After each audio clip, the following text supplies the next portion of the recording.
বন্ধুরা, একটি অত্যন্ত গুরুত্বপূর্ণ মারাত্মক তথ্য আপনাদের কাছে নিয়ে এসে মমতা ফের বড় ধাক্কা পেল কোর্টে।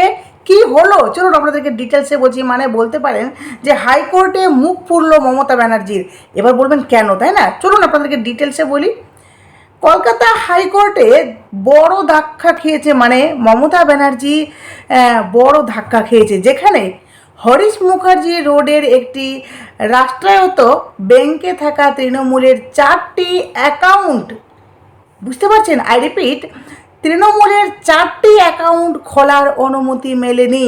বিচারপতি সৌগত ভট্টাচার্য স্পষ্ট জানিয়ে দিয়েছেন, প্রকৃত তৃণমূল কংগ্রেসকে সেই আইনি ফয়সলা না হওয়া পর্যন্ত এই অ্যাকাউন্টগুলি নিয়ে নতুন করে কোনো নির্দেশ দেওয়া হবে না। মমতা ব্যানার্জি যত উনি লাফালাফি করেন, এই যে অগ্নিমিত্রা পাল যেই মহিলাটিকে বলেছিলেন, সীতা দেবী, যে দুধ গরম করা নিয়ে বা ফুটপাতে যেই মহিলা নিজের বাসা বেঁধেছিলেন, বা বলতে পারেন সেখানে ছিলেন, তো সেই মহিলাকে বলাতে মমতা ব্যানার্জি কী বলেছিলেন, যে আমি সেই মহিলার পুরো দায়িত্ব নেব, হেনা তেনা। শেষে দেখুন যে মুখ্যমন্ত্রী, মাননীয় মুখ্যমন্ত্রী শুভেন্দু অধিকারী কিন্তু সেই মহিলার কাজও দিয়েছেন, প্লাস ওনার একটা ঠিকানাও করে দিয়েছেন, তাই না? তো এই যে মমতা ব্যানার্জি সব কিছুতে এত লাফালাফি করেন, মনে হয় যে উনি সব কিছুকে রক্ষা করবেন, কিন্তু 15 বছর উনি রাজত্ব চালিয়েছেন, তারপরেও এই বেহাল পরিস্থিতি কেন? রাজ্যের এত করুণ পরিস্থিতি কেন, তাই না? তো যেখানে দেখুন বলা হচ্ছে যে আদালত সূত্রে জানা গিয়েছে, বর্তমান এই 4টি অ্যাকাউন্ট মোট 803 কোটি টাকা জমা, এই 4টি অ্যাকাউন্টে মোট 803 কোটি টাকা জমা রয়েছে। ভাবতে পারছেন? এইদিকে শুভেন্দু অধিকারী বলছেন যে টাকা নেই, তাই না?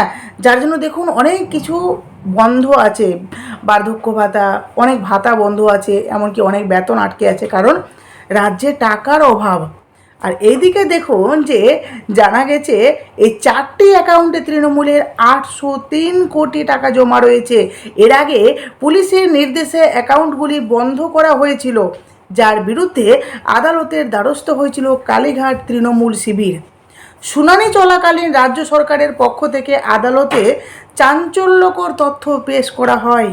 তদন্তকারী আধিকারিকরা জানান, বিধাননগর সাইবার থানার মামলার তদন্তে একাধিক আর্থিক লেনদেনের হদিশ মিলেছে।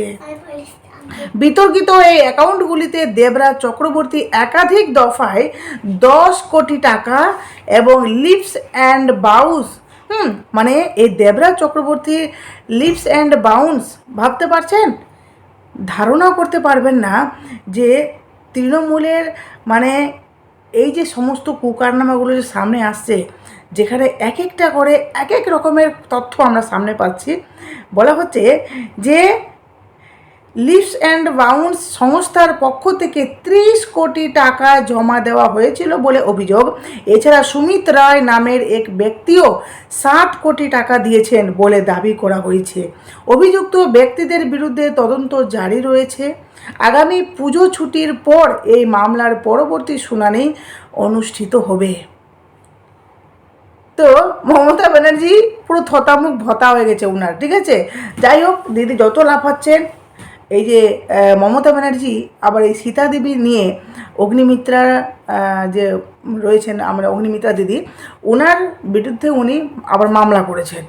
সব কিছু দিদি বাড়াবাড়ি থাকবে। যাই হোক, এই তো চলবে, এ পক্ষ ওই পক্ষ এভাবে এক একজনকে দেখে বলে না যে একটু তো জালাস ফিল, হিংসা হয়, তাই না? যাই হোক, আপনাদের মূল্যবান মতামত দেবেন, অবশ্যই পাশে থাকবেন। টাটা।